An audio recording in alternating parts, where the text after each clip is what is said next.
मधुबन के बाबा, मधुबन के बाबा मुरली वाले, आपका क्या कहना, आपका क्या कहना। ओम शांति। 30/7/20 की मुरली। बाबा ने कहा, मीठे बच्चे, तुम्हें रूहानी पंडा बन सभी धर्म वालों को शांति धाम और सुख धाम का रास्ता बताना है। तुम हो सच्चे पंडे।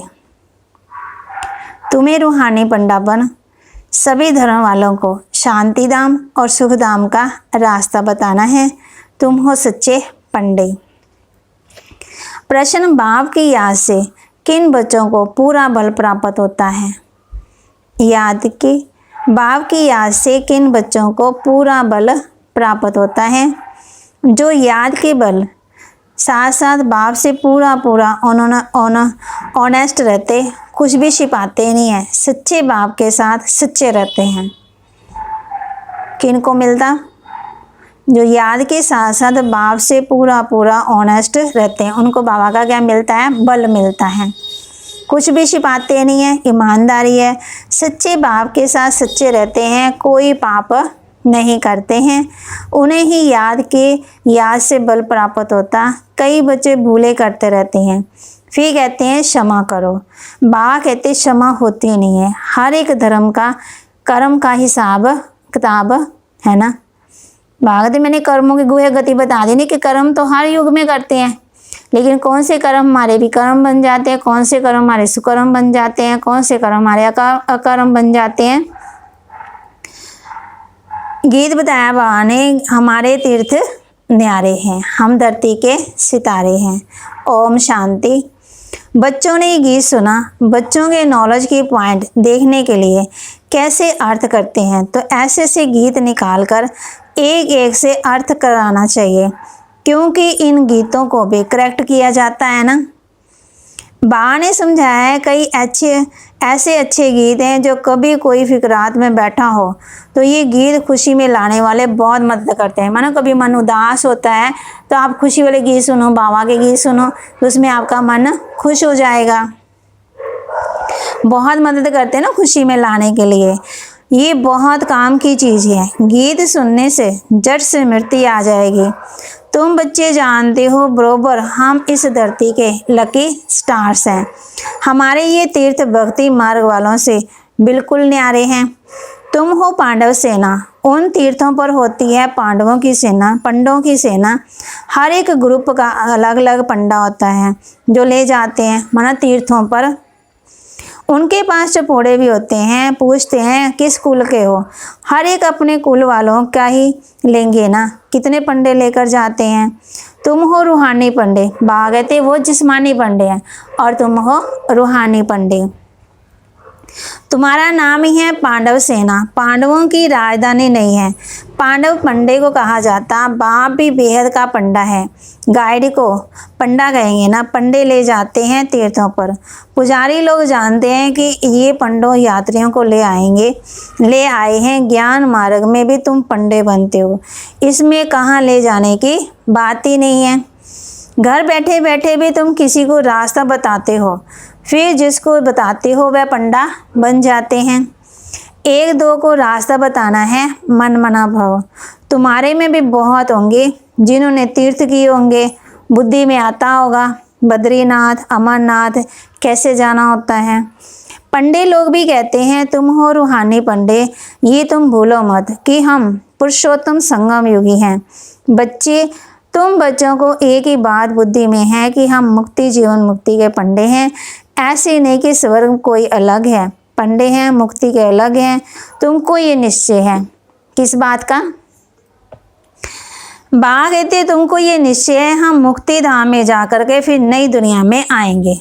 ये तो पक्का है ना। तुम नंबरवार पुरुषार्थ अनुसार पंडे हो। पंडे भी अनेक प्रकार के होते हैं। तुम फर्स्ट क्लास पंडे हो। सबको पवित्रता का रास्ता बताते हो। सबको पवित्र रहना है। दृष्टि बदल जाती है। भागते वो दूसरे पंडे होते हैं, वो ये थोड़ी रास्ता बताते हैं कि आपने पावन बनना है। तुमने प्रतिज्ञा की है कि हम सिवाय एक के और कोई को याद नहीं करेंगे बाबा, हम आपको याद करेंगे। आपका बनने से हमारा बेड़ा पार होता है, भविष्य में ही सुख ही सुख है ना। बाप हमको सुख के संबंध में ले जाते हैं, यहाँ तो दुख ही दुख है। सुख भी कांगविष्टा समान माना थोड़ा या सुख है ना।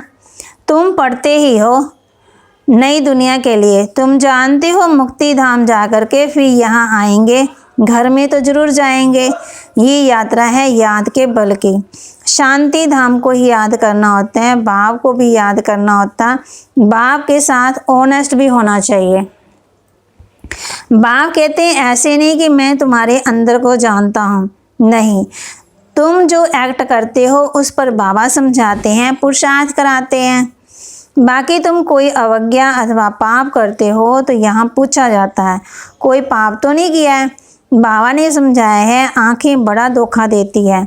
ये भी बताना चाहिए कि बाबा आज आंखों ने हमको बहुत धोखा दिया। यहाँ तो डर रहता है ना, घर में जाता हूँ तो मेरी बुद्धि चलायमान होती है। बाबा ये हमारी बड़ी भारी भूल है, क्षमा करो।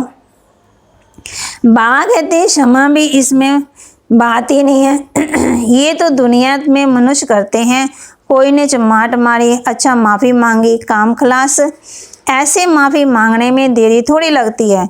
बुरे कर्म करते रहो, एक दो को कहो I am sorry, be sorry, ऐसे थोड़ी चल सकता है। ये तो सब जमा हो जाता है। कोई भी उल्टा सुल्टा कर्म करते हो तो जमा तो होता ही है। जिसका अच्छा बुरा फल दूसरे जन्म में मिलता जरूर है। क्षमा की बात ही नहीं है, जो जैसा करते हैं ऐसा ही पाते हैं। बाबा कहते हैं आप तो पक्का कर लो कि हम सबको दुआएं देंगे, प्रकृति को दुआएं देनी है, और जो भी हमें मिले, रास्ते में मिले, कोई कैसा भी मिले, सबको दुआएं देनी है। ये भी हमारा क्या होता है, जमा होता है। जैसे हम देखो बैंक में पैसे जमा करते हैं ना, तो बैंक में हमें कईयों का हमें ब्याज मिलता है और कईयों को ब्याज ही नहीं मिलता है। और यहाँ पे भी ऐसे है, जैसे हम कर्म करते हैं ना, तो कर्म का भी हमें साथ साथ क्या मिलता रहता है, ब्याज। जैसे हम अच्छे कर्म कर रहे हैं तो आगे हमें क्या मिलेगा, ब्याज मिलेगा उसको। जैसे सज्जु त्रेता में तो जाएंगे, वहाँ पे भी 21 जन्म बैठ के, जैसे वो एफडी नहीं कराते हैं, एफडी में भी क्या मिलता है, हमें ब्याज तो मिलता ही है ना। तो बाहर कहते अगर कर्म अच्छे होंगे तो हम क्या माना अच्छी दुनिया में जाएंगे, अगर बुरे कर्म होंगे तो बुरी दुनिया में आएंगे। बार बार समझाते हैं। एक तो कहते हैं काम महाशत्रु हैं, ये तुमको आदि मध्य दुख देता है। बाबा को कहते हैं पतित पावन, पतित विकार में जाने वाले को कहा जाता है। यहाँ बात समझाते हैं। यहाँ से फिर बाहर में जाते हैं तब इतनी प्रेज में नहीं रह सकते, तो फिर ऊंच पद भी पा नहीं सकते। बाबा समाचार तो सुनते हैं, यहाँ तो बहुत अच्छा करते हैं, फिर यहाँ से बाबा कहते बाहर गए तो फिर धारणा नहीं होती है ना, फिर क्योंकि दुनियावी बातों में चले जाते हैं ना। बाबा कहते सज्जू में तो विकार की बातें नहीं है। अभी तो भारत का ये हाल है, वहाँ तो बड़े बड़े महलों में रहते हैं, अथाह सुख है ना। बाबा बच्चों से भी तो बाबा कहते बाबा बच्चों से बात करते हैं, बाबा को समाचार तो देना ही है ना। कोई तो झूठ भी बोलते हैं, विचार करना चाहिए हम कितना झूठ बोलते हैं। इनसे तो बिल्कुल झूठ नहीं बोलना चाहिए, बाप को सच सुनाना चाहिए। वहाँ झूठ होता ही नहीं है, नाम निशान ही नहीं होता, यहाँ फिर सच का नाम निशान नहीं है। फर्क तो रहता है ना, भी सज्जू में झूठ नहीं है और कलयुग में सच नहीं है ना। बाप कहते हैं ये कांटों का जंगल है, परंतु अपने को कांटा समझते थोड़ी है। बाप कहते हैं ये विकार है सबसे बड़ा दुख देने वाला, इससे ही तुम दुखी हुए। बाबा तुम्हें सुख गनेरे देने आया है, तुम जानते हो बरोबर सुख गनेरे थे। कल सतयुग को कहा जाता सुखधाम, वहाँ बीमारियाँ आदि होती ही नहीं है, हॉस्पिटल जेल आदि होते ही नहीं है। सज्जू में दुख का नाम ही नहीं है। त्रेता में 2 कला कम हो जाती, थोड़ा होता है, फिर भी हैवी नहीं कहा जाता है। वहाँ तो झूठ चोरी ठगी थोड़ी है, और यहाँ पे झूठ चोरी ठगी सब कुछ है। बाप कहते वहाँ बीमारी भी नहीं होती, और यहाँ पे बीमार कितने हैं। बाप कहते तुम बच्चों को अथाह अतीन्द्रिय सुख में रहना चाहिए, पढ़ाने वाले को याद करना है। भगवान हमारा टीचर है, टीचर को तो सब याद करते हैं, यहाँ रहने वाले बच्चों के लिए बहुत सहज है जो मधुबन में रहते हैं। यहाँ कोई बंधन तो है ही नहीं है, बिल्कुल ही बंधन मुक्त है। शुरू में भट्ठी बनी थी तो बंधन मुक्त हो गए। ओना फोड़ना सिर्फ सर्विस का ही है। सर्विस कैसे बढ़ाएं? बाबा बहुत समझाते रहते हैं, बाबा के पास आते हैं, मना महीना 1.5 महीना बहुत उमंग उत्साह में रहते हैं, फिर देखो ठंडे पड़ जाते हैं, आते ही नहीं सेंटर पर। अच्छा फिर क्या करना चाहिए? लिखकर पूछ सकते हो क्यों नहीं आते हो। हम समझते हैं शायद माया ने तुम पर वार किया है, या किसके संग में फंसे हो, या कोई विक्रम किया है, या गिर पड़े हो। फिर भी उठाना तो चाहिए ना, पुरुषार्थ करना चाहिए ना, दिल लेनी होती है। तुम चिट्ठी लिख सकते हो, बहुतों को तो लज्जा आती है, फिर फां हो जाते हैं, यहाँ से होकर जाते हैं, फिर समाचार आता है घर में बैठ गया। मधुबन में बाबा से मिलते हैं, बाबा कहता है मेरी दिल हट गई है, कोई चिट्ठी भी नहीं लिखते हैं। आपका ज्ञान तो बहुत अच्छा है, परंतु हम पवित्र नहीं रह सकते, इसलिए छोड़ दिया है। मेरे में इतनी ताकत नहीं है, सिर्फ लिख देते हैं। विकार देखो कैसे गिरा देते हैं, यहाँ हाथ भी उठाते हैं कि हम सूर्यवंशी नर से नारायण बनेंगे। ये नॉलेज है ही नर से नारायण बनने की, नारी से लक्ष्मी बनने की। बाबा कहते गुड़ जाने गुड़ की गोथरी जाने, ब्रह्मा बाबा जाने या शिव बाबा जाने। ये बाबा भी गोत्री है ना, ये अच्छी तरह से पूछते हैं, इनके पास समाचार भी आते हैं। वह शिव बाबा तो कहते हैं मैं पढ़ाने आता हूँ, जो पढ़ेंगे लिखेंगे होंगे नवाब, जो खेलेंगे कूदेंगे होंगे खराब। बाप कहते हैं दृष्टि को बहुत बदलना है, कदम कदम पर खबरदारी चाहिए। याद से कदम कदम में पदम है। बहुत बच्चे फेल हो जाते हैं, सर्विस वाले पंडे भी फेल हो जाते हैं। तुम जब तक यात्रा पर हो पवित्र रहते हो। कोई तो यात्रा पर ऐसे शौकीन होते हैं जो शराब आदि भी ले जाते हैं साथ में, फिर छुपा छुपा कर पीते हैं। बड़े बड़े आदमी इसके बिगड़ रह ही नहीं सकते हैं। अभी वह तीर्थ क्या काम के रहेंगे। लड़ाई वाले भी बहुत शराब पीते हैं, शराब पीकर जाकर एरोप्लेन साइज स्टीमर के ऊपर गिरते हैं। स्टीमर भी खत्म तो खुद भी खत्म। अभी तुमको मिलता है ज्ञान अमृत, बाकी याद की है मुख्य बात, जिससे तुम 21 जन्मों के लिए एवर हेल्दी वेल्दी बनते हो। बाबा ने कहा था ये भी लिख दो, 21 जन्मों के लिए एवर हेल्दी वेल्दी बन सकते हो। आकर के समझो। भारतवासी जानते हैं बरोबर भारत में बड़ी आयु थी। स्वर्ग में कभी कोई बीमार नहीं होते हैं। स्वर्ग में देवी देवताओं की आयु 150 वर्ष की थी। 16 कला संपूर्ण थे। कहते हैं ये कैसे हो सकता है? बोलो, वहाँ 5 विकार होते ही नहीं हैं। वहाँ भी अगर यहाँ ये विकार हो, है ना, तो फिर राम राज्य कैसे होगा? देवते जब वान मार्ग में जाते हैं वह भी चित्र तुमने देखे हैं ना। बाबा कहते कैसे कैसे चित्र बना देते हैं। ये बाबा कहते हैं हमने जो देखा है ना वह बतलाते हैं। कौन से बाबा? ब्रह्मा बाबा। शिव बाबा कहते हैं मैं तो सिर्फ नॉलेज देता हूँ। शिव बाबा ज्ञान की बातें सुनाते हैं, ये अपने अनुभव की बातें सुनाते हैं। 2 है ना, ये भी अपना अनुभव बताते रहते हैं। हर एक को अपनी लाइफ का पता है। तुम जानते हो आधा कल्प से पाप करते ही आए, वहाँ फिर कोई पाप नहीं करेंगे। यहाँ पावन है ही नहीं कोई। तुम बच्चे जानते हो अभी रियल भगवत चल रहा है, भागवत चल रहा है ना। भगवान बैठ बच्चों को नॉलेज सुनाते हैं। वास्तव में होनी चाहिए एक ही गीता। बाकी शिव बाबा की बायोग्राफी क्या लिखेंगे ये भी तुम जानते हो। कोई भी किताब आदि कुछ भी रहेगा नहीं, क्योंकि विनाश तो सामने खड़ा है। फिर ये पुरुषार्थ की नॉलेज भी खत्म हो जाएगी। फिर प्रारंभ शुरू हो जाती है। जैसे ड्रामा में जो पार्ट हुआ रील फिरता जाता है, फिर नए से प्रारंभ शुरू होगी। इन्हीं सब आत्माओं में अपना अपना पार्ट भरा हुआ है, नूंदा हुआ है ना। ये बातें समझने वाले समझे भी। एक का पार्ट ना मिले दूसरे से भी। सबके कर्म अलग अलग है, सबके सब हाथ संस्कार अलग अलग है, सबके खाना पीना उठना बैठना सबकी नेचर अलग अलग है ना। पसंद भी सबकी अलग अलग है, यानी कि एक ही पसंद होगी। यह है बेहद का नाटक। तुम कहेंगे हम तुमको बेहद के नाटक के आदि मध्यांत का राज बताते हैं। वह है निराकारी दुनिया, वे ये है साकारी दुनिया। हम तुमको सारा राज समझाते हैं, ये चक्कर कैसे फिरता है। जिसको तुम समझाएंगे उनको बड़ा मज़ा आएगा। भी निराकारी दुनिया कौन सी है, साकारी दुनिया कौन सी है और सूक्ष्म लोक कौन सा है। ऐसे मत समझो, कोई सुनता नहीं है। प्रजा बहुत बननी है, हार्ट फेल नहीं होना है सर्विस में। तुम समझाते रहो। व्यापारियों के पास ग्राहक तो बहुत आते हैं, आओ हम तुमको बेहद का सौदा देवें। भारत में इन देवताओं का राज्य था, फिर कहाँ गया, कैसे 84 जन्म लिए, हम तुमको समझाएं। भगवानोवाच, तुम अपने जन्मों को नहीं जानते हो। सर्विस बहुत कर सकते हो, जब फुर्सत मिलती है बोलो, हम तुमको विश्व की हिस्ट्री ज्योग्राफी समझाते हैं, सिवाय बाप के कोई भी समझा ना सके। आओ तो तुमको रचता रचना का राज समझाएं। अभी तुम्हारा ये है अंतिम जन्म, भविष्य के लिए अभी कमाई करो। बाबा समझाते हैं ना बच्चे, तुम ऐसे ऐसे सर्विस करो, तुम्हारे ग्राहक ये बातें सुनकर बहुत खुश होंगे, तुमको भी माथा टेकेंगे, शुक्रिया मानेंगे।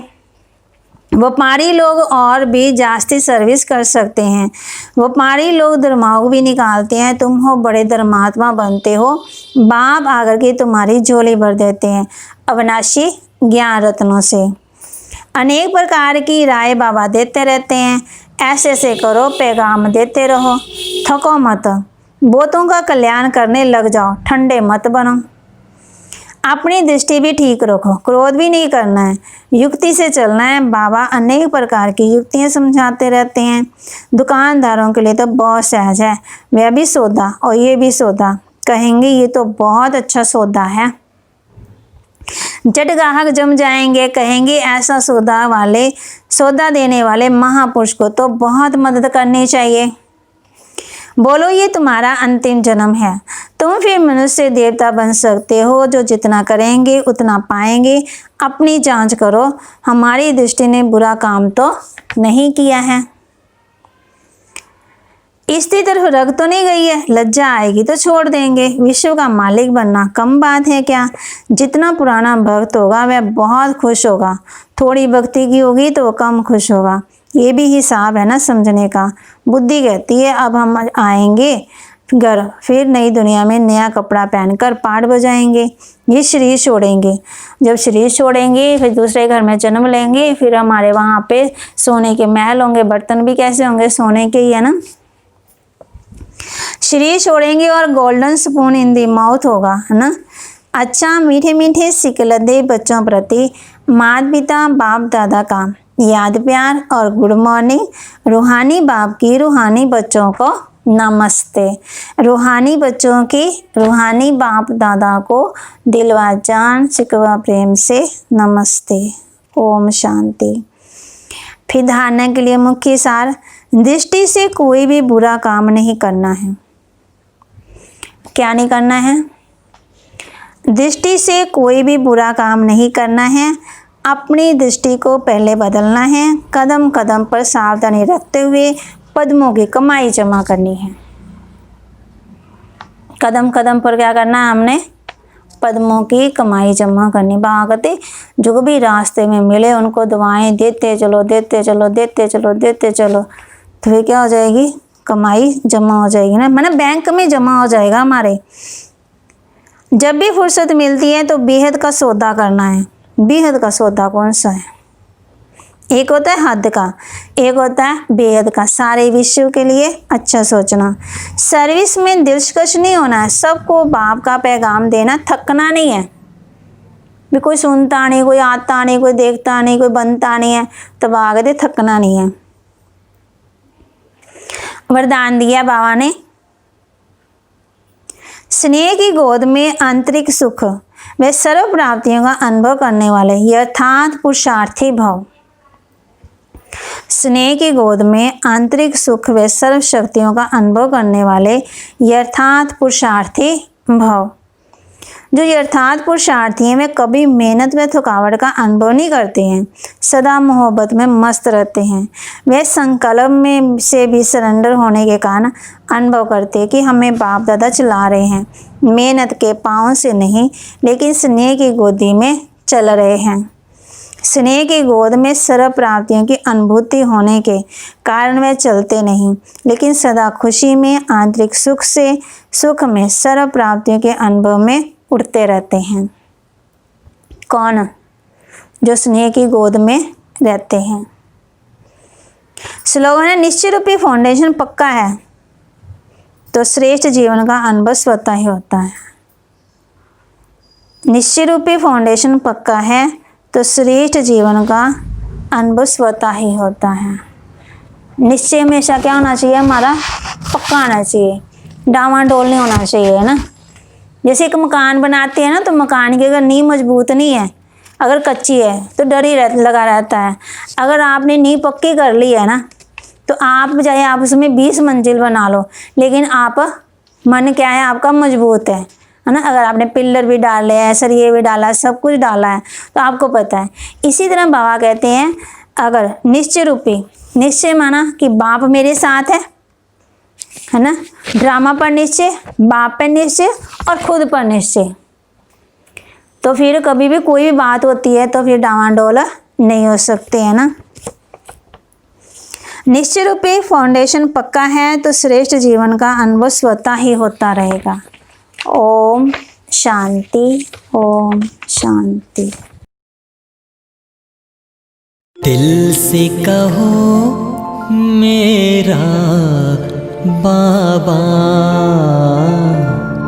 प्यार से कहो मेरा बाबा।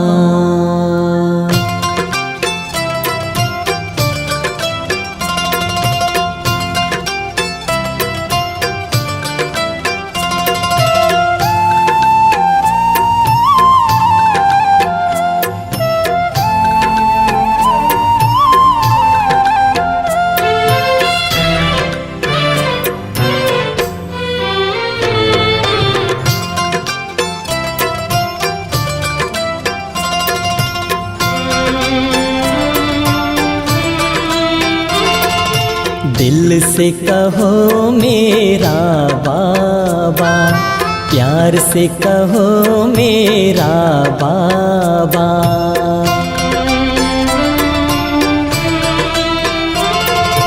दिल से कहो मेरा बाबा, प्यार से कहो मेरा बाबा। साथ निभाएगा, हाथ बटाएगा, साथ निभाएगा, हाथ बटाएगा। निभाए वो पूरा वादा। दिल से कहो मेरा बाबा, प्यार से कहो मेरा बाबा।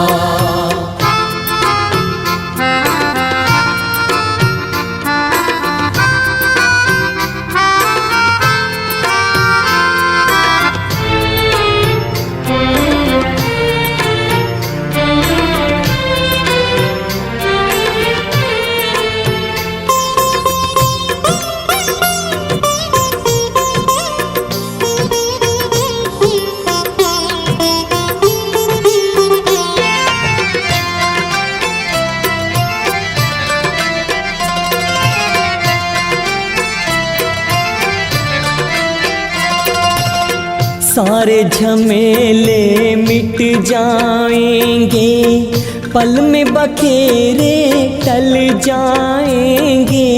सारे झमेले मिट जाएंगे, पल में बखेरे टल जाएंगे। हो जा समर्पण, कर दे अर्पण, राहों में सितारे भर जाएंगे।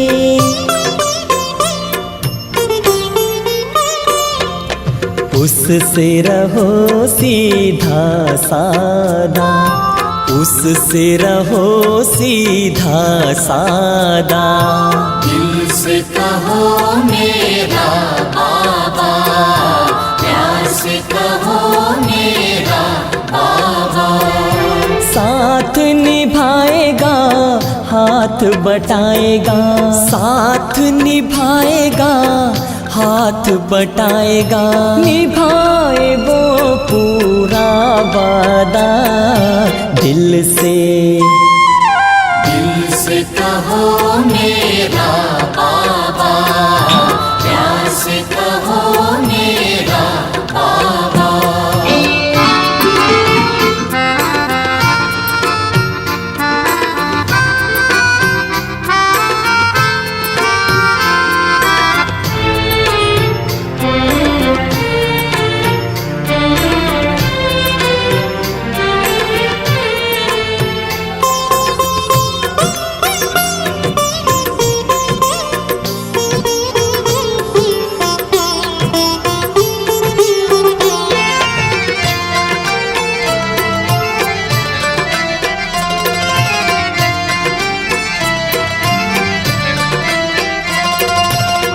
कर्म में अपने हाथ दिए जा, मन में प्रभु को याद किए जा। कर्म में अपने हाथ दिए जा, मन में प्रभु को याद किए जा। चुप के धीरे धीरे दिल में उससे बात किए जा।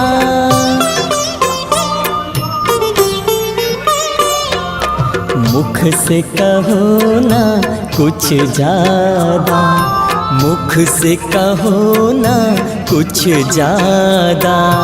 दिल से कहो मेरा बाबा, प्यार से कहो मेरा बाबा।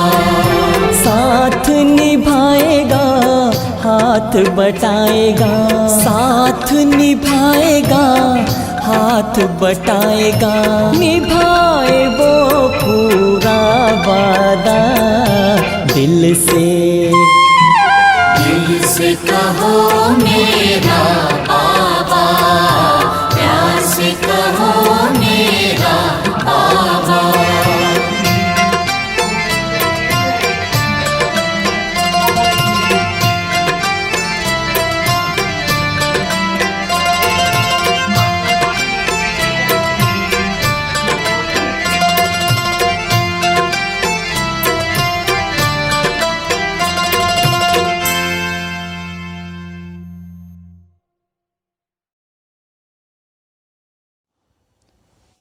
आपकी स्क्रीन पर बाबा की फ़ोटो को टच करें और रोज़ की मुरली और कमेंट्री सुनने के लिए सब्सक्राइब करें और शेयर करें।